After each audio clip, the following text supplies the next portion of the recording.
Welcome to Weather and Climate Chat. My name is Monsoon Mike with our regular weekly reoccurring guest for a long time, Dr. Michael Davis. Dr. Davis, welcome to the program as always. And we have a third guest, or a second guest as well. Introduce yourself. Hi, my name is Anna Grayek. I'm a student in Dr. Davis's weather analysis class and one of his research students. We hear your forecasts all the time on the air, as you and your classmates the past couple of months as part of the class. And we welcome you here, and we're going to bring you in a little bit to talk a little bit about, what you're doing in the class and any other special things you're working on and maybe some other topics. So welcome aboard. Thank you. Feel free to chime in anytime, even during the weather discussion here. If you have any comments, jump on in, okay? All right. So, Dr. Davis. Well, first of all, let's back up a little bit. I mean, because we did miss a week last week. We missed a week last week, and last week was a fun week because it was on the above average side temperature-wise, not far above average, but notably above average. But that all came to a crashing end on, of all nights, Halloween night, which was a pretty wild night. There was, I believe, a confirmed tornado in Delaware County, Chester County, one of those counties down near Philadelphia. I'm not sure if you heard about that. And I lost power at my house in Schuylkill County. It was some good straight line winds. Yeah, we were getting wind gusts 60 miles an hour. And I think I saw some local 70s. Where I have a weather station, one of those things you stick in the ground, but I'm the first to admit it's not in an ideal location. It really should be like on the roof or something. It's kind of like in my backyard. So it's getting blocked. The house and my car and stuff block it, so I'm not getting the most accurate readings. But it was telling me that I had gusts well over 40 last week, and that was being blocked by my house. So I was saying that I might have had some gusts up near 50 and 60. And I lost power. Me and my wife and kids were playing charades, sitting by candlelight for 2 hours on Friday night. Yeah, our power went out for or Thursday night, whatever night that was. Yeah, almost 8 hours. A tree came down right next to my house, took all the wires down. It was crazy. Yeah, my mother-in-law had no power. She lives 5 miles west of where we do. She had no powers for a full 24 hours because she lives in Lake Winona, and that community was totally... My lights flickered, but I didn't lose power. You're lucky. Yeah. Maybe you have a lot of underground wires in your area or something. So yeah, that was definitely a memorable Halloween night, one for the books. And the day after Halloween, November 1st, I mean, just like perfectly on cue as the new month rolled in, it was a sharply different air mass. And we had those blustery winds, too. Ooh. And ever since then, Dr. Davis, it's kind of almost felt more like at least what we've grown used to in recent years of having all these warm falls. This fall is definitely leaning a little, seems to me at least, leaning a little more on the average side. And definitely the past week, almost maybe on the below average side temperature-wise, which being that I like this kind of weather, I'm not complaining about. Yeah, I think the average high right about now is upper 50s. Upper 50s, mid-50s, 58, yeah. And some of those days this weekend, I mean, we had trouble getting out of the 40s for most of the day. So definitely a change. And looking ahead to the coming week or so, I don't really see a whole lot of spike in temperatures. Looks like it stays pretty seasonally, if not a little below seasonally average. At least for the early part of this week. And then come Thursday, we have a big change, which will then usher in colder temperatures for the weekend. Yeah. As we're recording this today on November 5th, Election Day, by the way, so if you are listening, if you're still listening to this and it's not closed yet, go out to vote. Temperatures today actually perhaps a little above normal. I think we could get into that. I've seen forecasts for upper 50s, low 60s, so today will be a little on the milder side, but then, weak cool front comes through and looks like it stays chilly for the rest of the week. Yes, it looks pretty below seasonal temperatures and pretty much cool, if not cold, relatively cold for the weekend. Yeah. And of course, and I think when we get to this weekend, we're really going to have some cold weather, but we'll talk about that in a second. First, we've got to get to something that some of the hype pages online are getting all excited about, but of course we're the masters of reality here. It's not, this is not, the white stuff. Yeah. This is not snow shovel or snow blower type weather, but it's definitely could be our first shot at seeing some flakes. What are we looking at, Dr. Davis? Thursday night into Friday. Friday morning. Thursday night into Friday morning. Looks like we have a low pressure system that's going to be coming in and kind of setting up shop a little bit off the North Carolina coast. And as the rain starts Thursday afternoon, as the precipitation starts, should just be light rain. But it's as that cold air wraps in behind that storm as it's exiting early Friday, early hours of Friday. We're talking like 1, 2 in the morning. Could end as a little bit of snow. Yeah, and I'm kind of skeptical about how much snow we're actually going to get. It may be more of a rain-snow mix kind of thing. And if you do get the rain leading the snow, then you put that liquid water down, which will really cut into your snowfall total. So it's by no means a heavy snow event. But we may get some snow accumulations, probably on grassy areas, not so much on roadways. Right. So potentially if you're out and about driving in those very early hours of Friday morning and like that midnight to 5, if you have an early job and you have to be on the road at like 4, 5, 6 in the morning, it might be your first shot at slippery weather driving. So you might want to be careful. The roads might be a little sloppy Friday morning. Might be your first shot at slippery weather driving on Friday, but most of Friday should be fine. Not thinking of any school delays or anything, so don't get too excited, folks, out there, because it looks like anything would be done well before 7 o'clock even. So the road should be okay. But now, further up north toward the Poconos, you may get a little bit more. Yeah, I mean, we're talking like up near that Pennsylvania-New York border. It could be I don't want to use the word snowstorm, but we'll just say snow event sort of thing, where pretty much the whole thing is snow. However, again, like you said, being the temperatures are marginal, it's going to be a very wet, sloppy type snow. So maybe a couple of inches up there toward the New York border, I would say 2, 3 inches possible. Probably about 2, 3 possible. Less down by Lehigh Valley and Kutztown, Reading area. Right, we're going to be right on the border, and if you're down near Philly, probably rain the entire storm. But we'll be right on that border. Further south, it's all rain. Yeah, but we'll be right on that border. And then beyond that, not a whole lot precipitation-wise. Could just be some, rain and snow showers here and there. But the big story this coming weekend is going to be some pretty, I guess you could use the word unseasonably, because we are only in early to mid-November at this point. Temperatures, we're talking nights in the 20s, maybe even teens to our north, and highs only in the 30s and 40s for Sunday or for Saturday and Sunday. So that's a good 10 degrees below average, I would say, at least. Yeah, we're definitely going to be cold for the weekend, and that looks to be persisting for the month, because you and I were looking at the Climate Prediction Center and look like the colder temperatures will be pretty much in place for much of November. Yeah, for a good chunk of the northeast, north central plains, and even down into like the Texas area. It looks like if you want warmth, you've got to go to Florida, the West Coast, and of all places, Alaska's going to be above average over the coming month, temperature-wise. Now, of course, that's all relative. It doesn't mean it's going to be 80 degrees in Alaska, but compared to what it should be in that part of the world, it'll be above normal. And we're getting probably a Pacific North American pattern that's going to be positive, because I was just talking about this in class last week.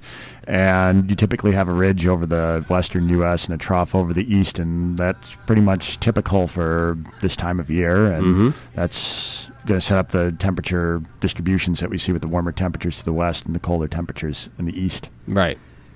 So there you have it, folks. I mean, that's generally what you can expect. I mean, our shot at some wintry weather Thursday night into Friday, so be on the lookout for that. Beyond that, looks like just a cold and generally quiet weekend.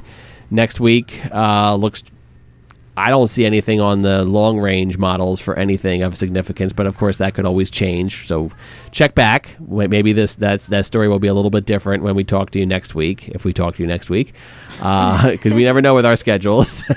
But that's where we stand. So now that we've got that passed, let's get into our topic. Let's reintroduce our guest once again. Tell us your name and a little bit about yourself. My name is Anna Grayek. I'm one of Dr. Davis's research students. We're working on the seasonal climatology of wind patterns in the Great Lakes region of the United States. We're basically looking to increase our knowledge of the region and how wind possibly could change due to climate change. Mm-hmm. So when you say how wind would change due to climate change, are we talking stronger winds or different kind of winds, or what are we talking about? I'm honestly not sure yet. Okay. We haven't had time to run the climate models yet, but we have them downloaded and everything. We're just working on getting the code written. Yeah, we have the couple climate models that we're looking at for the future predictions using 1% carbon increase. And we're going to be using those models and then comparing them with the historical. Correct. Cool. That's definitely so. So are you expecting to, I know you mentioned climate change. Are we talking, are you expecting to find the climate change, is it affecting, wind patterns or? Well, I think it can, simply because a change in temperature can change in pressure, and then that's what causes wind. So I'm assuming that there's going to be some slight changes in the future. Yeah, and I don't know if I have yet to find anybody that's been able to outright confirm my suspicion here, but it just seems that in recent years we've had more windy days around here, and I'm not sure if there's any scientific fact to that. I'm 43 years old, so I remember in the 80s and 90s, I don't remember as many windy days because I've been following weather all my life as we seem to get now, and potentially that could be climate change related, because if you have more, sharp changes in temperature and pressure, which can be attributed to climate change, that could be relate to wind. So absolutely, I'm definitely interested to hear your research. Yes. Any comments? Well, windy days are somewhat of a subjective term too, right? Depending on what do you classify as a windy day. Exactly. So we're just kind of looking at more of the actual wind speeds. Okay. And how they've changed, not so much like whether it's classified as windy or not. Gotcha. But you could always come up with some type of threshold and then say this is a windy day, and then look at how many days you've had with that. Right. So I guess there's a different direction you could go with the research, but definitely, yeah. Yeah, it's something to look into.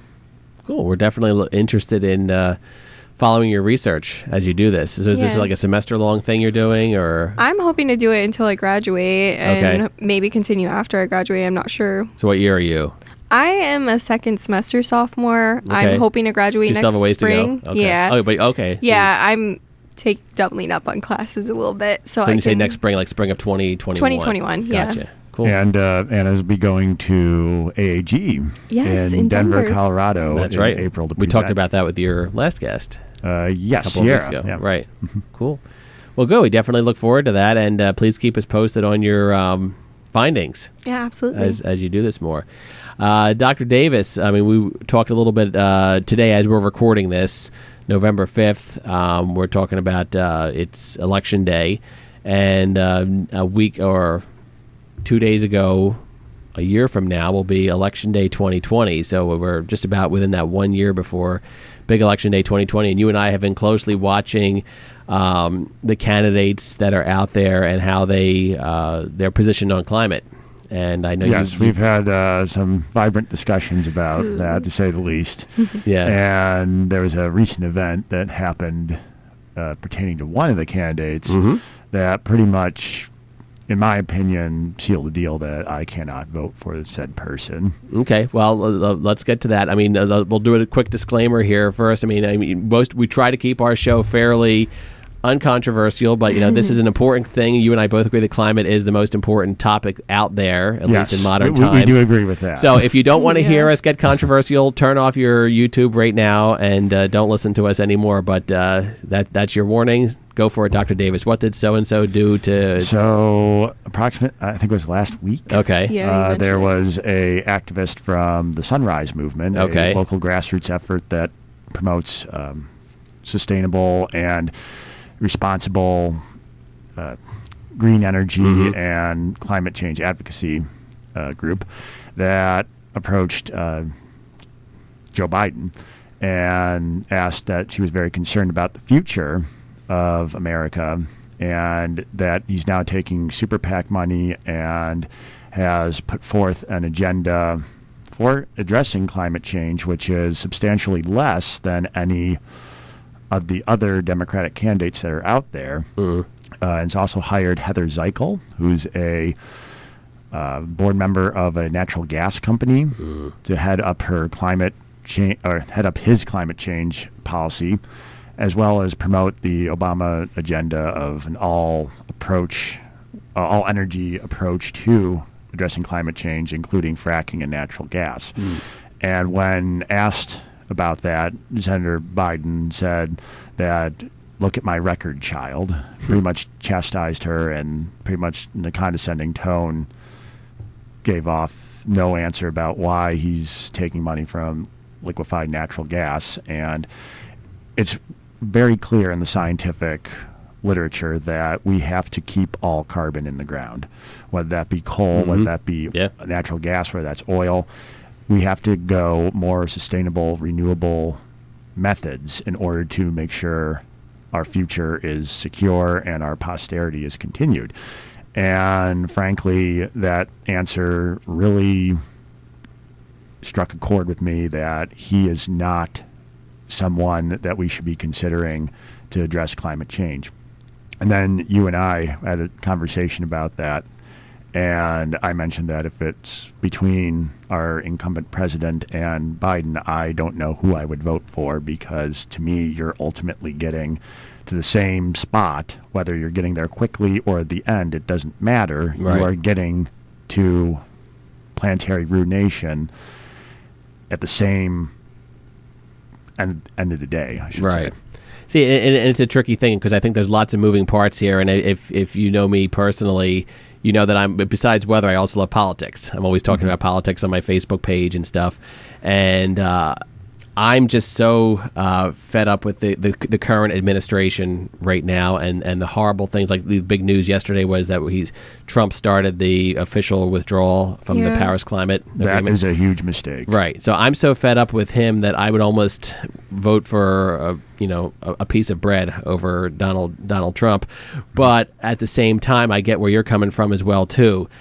If a year from now we have Biden versus Trump, I mean, I look at both. Climate-wise, you're absolutely right. Trump, I see us taking off the climate cliff on a high-speed train, and Biden, I see him taking us off the cliff on a slower speed train, whereas at least we would have a little bit of time to sway him. And I think also we have to consider things like who he would pick as his running mate. But that all aside, let's not get ahead of ourselves. We still got a long way to try to stop Biden from being that person. Correct. We've got much better candidates out there, like Warren, like Sanders. Maybe you could throw Yang into that mix as well, who actually give a crap, excuse my French, about the climate more than Biden does. So let's focus on that, and then a year from now, or 9 months from now, whenever we know by then who it's going to be, we can argue, voting for him versus not voting for him. There's still time for this to come in a greater picture, right? Of who exactly will be challenging the current president. But I agree with you. I mean, he has not done. He's not impressing me at all when it comes to climate. He's definitely a big corporate guy. I mean, yeah, he might be slightly better than what we have now, but he's still a corporate guy who's still accepting money from big donors and, big special interests. And I don't think has our climate at it's not a top priority for him. No, you need to have a sense of urgency to address climate change. And it's clear to me that Biden does not possess that sense of urgency. Yeah, like, it's not even on his radar. Like, on his website, I looked through his website this morning, and all his, like, future policies, not a single one mentions climate change at all. Right. So I think that, like, with the Paris Climate Agreement, there's not going to be a push to get back in. Right. So I don't think that it would benefit our country in any way. And the whole condescending tone to that young lady, I mean, look at my record child. You expect that kind of talk from Trump. You don't expect that from Biden. I mean, that's extremely disappointing. So, yeah, when I saw that, I was very upset by that. Can there be a time when maybe we can talk to Biden and he'll come around and get off the liquefied natural gas and I can hold my nose and vote for him? Then perhaps, but at this point, no, I have, in my good conscience, I cannot vote for Biden. Yeah. Fair enough. But like I said, we still have, a good 6 months of, primaries and stuff that we can help campaign for the better candidate. Who are you leaning toward right now? I'll just come right out and ask you who you're leaning toward right now. I haven't really picked my front runner, but it's between Sanders and Warren. And that's kind of where I am too. I'm leaning a little more toward Warren by like a hair, but I would be perfectly fine with Sanders as well too. So I agree with you there. Yeah, it would be interesting if they, whoever doesn't get let me backtrack. Whoever gets the nomination names the other as the running mate. That would be really cool. That'd be awesome. A powerhouse ticket for sure. Yeah, I would say so. Any more comments on that, Anna? I've been on the Sanders train for a long time, since 2015. But with his current health, I'm a bit That's worried. what I'm worried about. And my grandparents have taken a deep dive toward unhealthiness. So I fear that having such an older president would cause issue. But I think that Yang is my front runner right now. He's an interesting guy. Yeah. My one cousin, she calls herself the Yang Gang. They call themselves the Yang Gang. Yeah. And where does Yang stand on climate? I mean, he's a very sciencey type guy. I know that. He is, but he's kind of more thinking that if you give the people money, then they'll want to, say, go along with climate science and climate agendas because now they're able to support that. Right.